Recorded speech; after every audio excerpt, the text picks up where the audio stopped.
Okay, so today we're just going to focus on page 4 of the notes, which if you kind of see looking at all these pictures, it's going to be, so like this one that's kind of harder to see, but this whole area, all of that shaded in.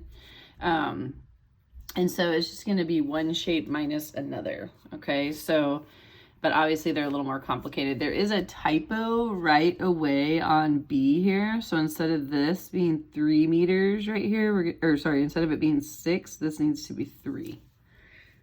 Okay. All right. So on the first one, you see all the congruent sides going around. So you know it's the area of a square minus the area of a triangle. Okay.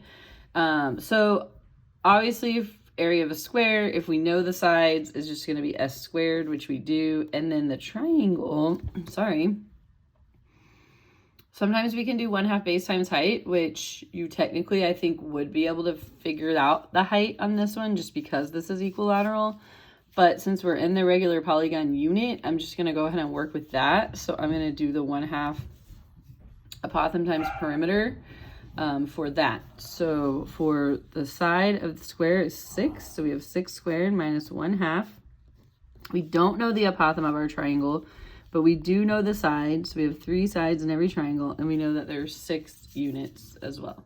Okay, so the only thing I need to find is, remember, the triangle within the triangle sometimes is really weird for people, but I need to find this apothem right here. So this angle is 360 divided by 3, which is 120, and then cut that in half, and that's 60. So I need to know I know this whole side is 6, which means that piece right there has to be 3. And then we're going to use our trig function. So we have opposite and adjacent. So the tangent of 60 is 3 divided by a. So a is going to be 3 divided by a tangent of 60, which is going to be about, if I do 3 divided by tangent 60, it's going to be about 1.73. And that goes there. So I'll go ahead, since that's in my calculator, and multiply that by 18. Also multiply it by 1/2. And back here I'm getting minus 15.588. And then that's obviously 36. So 36 minus, remember that second answer function in your calculator? Oops.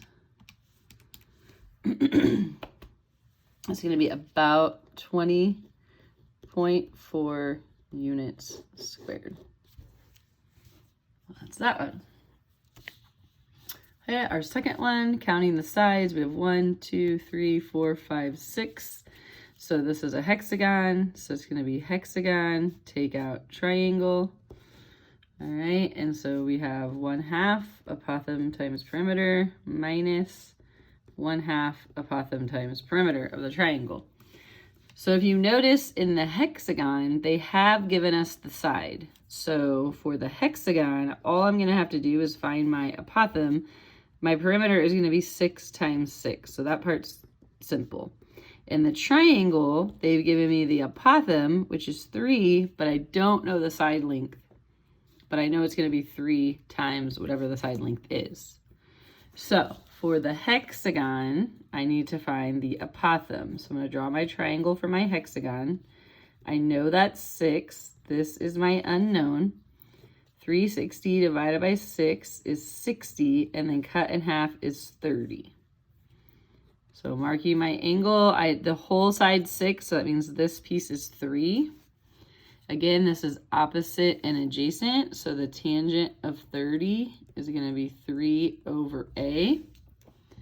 So a is going to be 3 divided by tangent 30,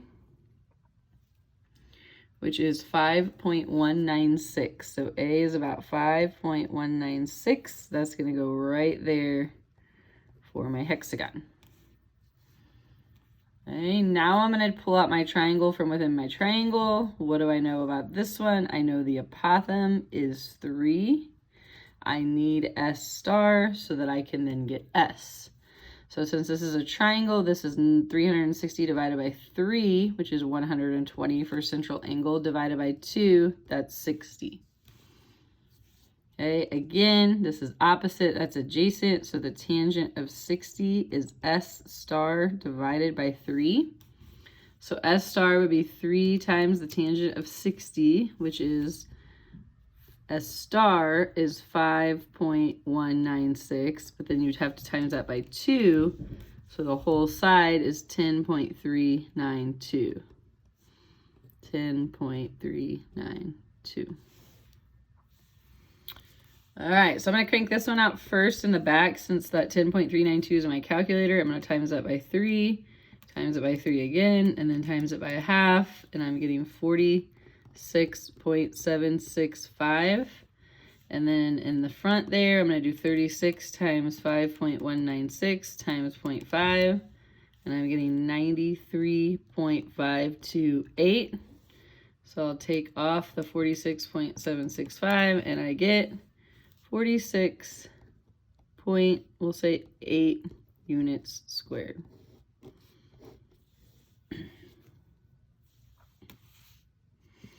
Okay, and then the last one, this is definitely the one that probably would make you think the most. So it says a square is formed by joining the midpoints of alternate sides of a regular octagon.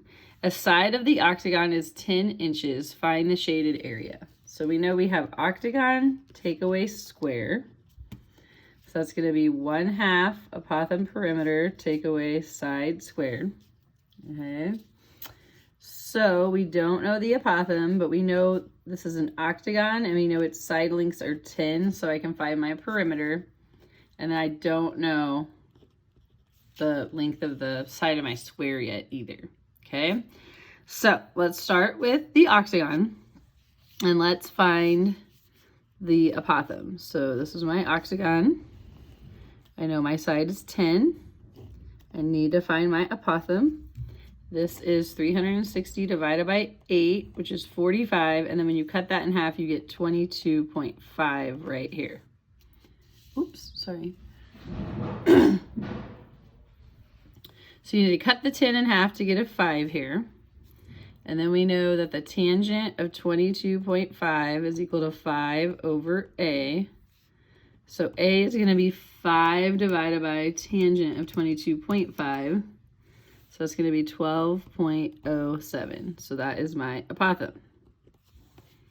Okay, so tricky part, I think, to this one is when you start to try to figure out, well, how the heck am I going to find this side length, right? Well, if you think about the center of the circle and you draw to here, what does this represent? Well, this represents a radius, right? So it represents, I'm sorry. So these are both radii, and if I can find those, then I can find, obviously, the side length, which is down here, which is what I'm looking for, okay? So what do we notice about the radius? Well, the radius is the same in the octagon as it is in the square, because this goes from the center of the circle to the edge. So going back to my octagon triangle, I'm going to find the radius of this octagon, and then come over here and find the side of my square, if that makes sense. Okay, so to find the radius here, I'm just going to use a different trig function. So I know the side's 5, so I've got opposite and hypotenuse. So the sine of 22.5 is 5 over r. So r is going to be 5 divided by the sine of 22.5. So my radius is 13.065. So when I come over here and draw my square triangle, this is my square, I know the radius is 13.065. All I really need to know for this one is the side right here. So I need to find S star, multiply it by 2, and I'll have that. So for every square, it's 360 divided by 4, which is 90, which makes that angle right there 45. So the sine of 45 is S star over 13.065. So I'm multiplying that 13.065 times sine of 45.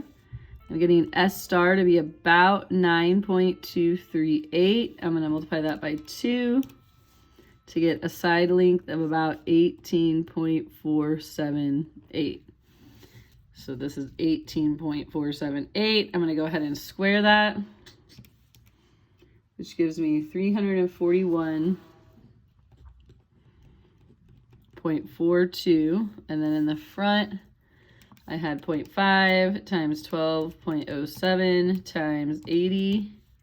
This is 482.8. I'll subtract off my 341.42, and I get 141.4 units squared.